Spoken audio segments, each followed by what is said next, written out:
we all have a goal. Our goal is heaven.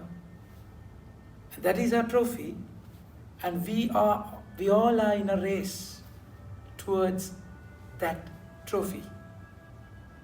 We often forget this, my dear friends. St. Paul very rightly reminds us of our mission and vision. He says, many run, but only one gets the prize.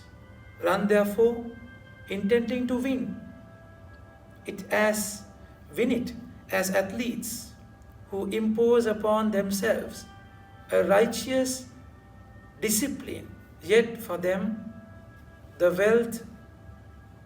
wreath of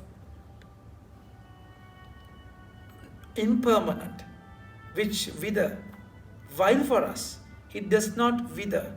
So then I run knowing where I go. I box, but not aimlessly in the air.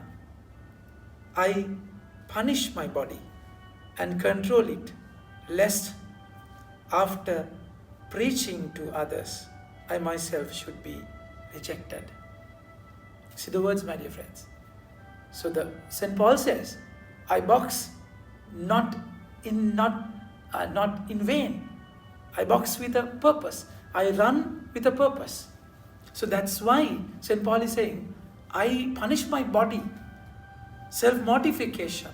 I discipline it in order to go to heaven. Our target is that. And the trophy is perpetual and everlasting.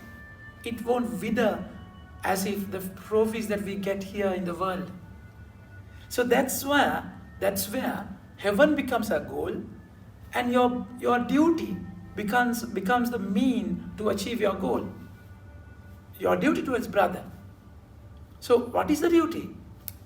You have to remove the speck of the eye of your brother. You have to remove that speck from the eye of your brother, and you have to lead your blind brother in the right path. That is your duty.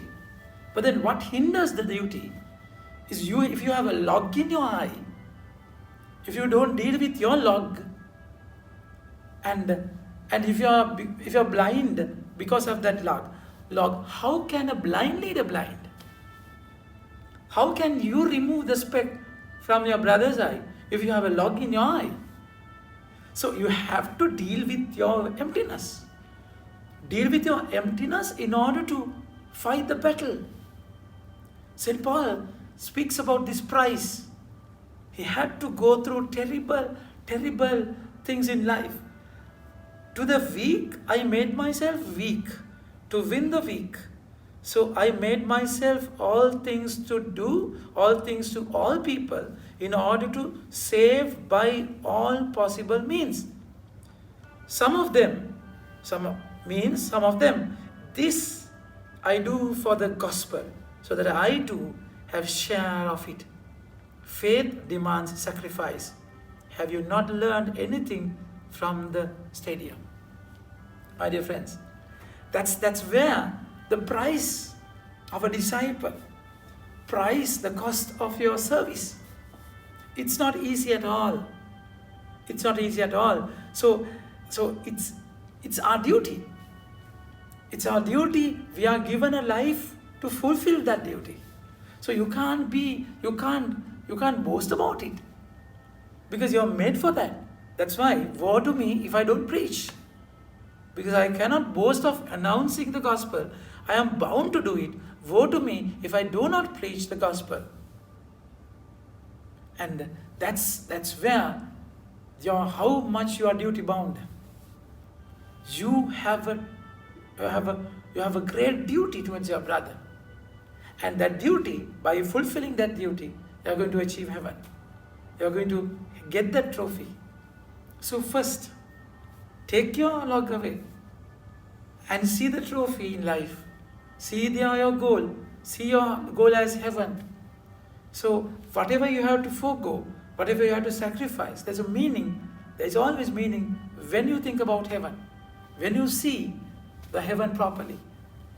And And also, my dear friends, when you see you can lead your brother towards heaven, that is your duty. For that you have to take that log. What is your log that hinders? Log of lust, log of selfishness, log of self-pity, log of hatred. It's a log. Jesus was crucified, nailed to a log that we call cross. So allow Jesus to be crucified and pay the price for your log, for that you will be free, so that you will be able to see. You are free and you will be able to see. And see heaven, and also you will be able to see, to lead your brother towards heaven. Think about this calling. Think about this beautiful calling towards your brother. Have your goal as heaven. Heaven should be your goal, and your duty towards your brother is the mean towards that goal. Think about it. Have a nice day. Amen, and may God bless you.